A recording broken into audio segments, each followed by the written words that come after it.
ভাবুন তো, আপনি একটি মিটিংয়ে বসে আছেন, চারপাশ একদম চুপ। হঠাৎ গড়গড় আওয়াজ। সবাই তাকিয়ে আছে আপনার পেটের দিকে। হ্যাঁ, এই গড়গড় শব্দটা আমাদের সবারই হয়। কিন্তু কেন হয় সেটাই আজকে জানাবো। পেট আসলে কথা বলে। আমাদের পেটটা আসলে একটা মেশিনের মতো, সব সময় কাজ করতে চাই।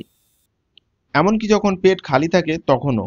পেটের ভিতরের কিছু মাংসপেশি আছে যারা হজমের সময় খাবার মেশানো এবং খাবারকে সামনের দিকে এগিয়ে নিয়ে যাওয়ার কাজ করে। যখন সেখানে খাবার নেই, তখন ওই পেশিগুলো গ্যাস আর তরলকে নাড়াচাড়া দেয় এবং তৈরি হয় সেই গড়গড় আওয়াজ। আর মজার ব্যাপার জানেন, এই শব্দটা শুধু পেটের জন্য হয় না, এর জন্য দায়ী ব্রেনও।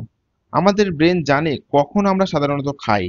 যেই সময়টা ঘনিয়ে আসে, ব্রেন পেটে সিগন্যাল পাঠায় খাবার আসছে, প্রস্তুত হও বলে।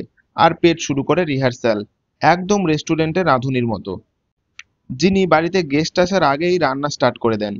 কিন্তু খেয়াল করেছেন, সবার পেটে একই রকম আওয়াজ করে না। কারো পেট ফিসফিস করে, কারোটা যেন সাউন্ড সিস্টেম।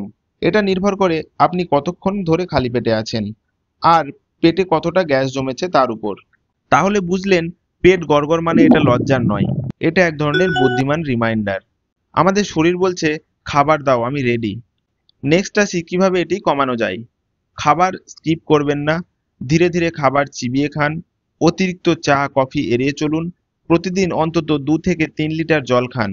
প্রোবায়োটিক খাবার খান, যেমন টক দই, এবং স্ট্রেস কমান। এমনই আরো অদ্ভুত কিন্তু মজার বিষয় জানতে সাবস্ক্রাইব করুন untold science with doctor Reza চ্যানেলটিকে, যেখানে শরীরই গল্প বলে।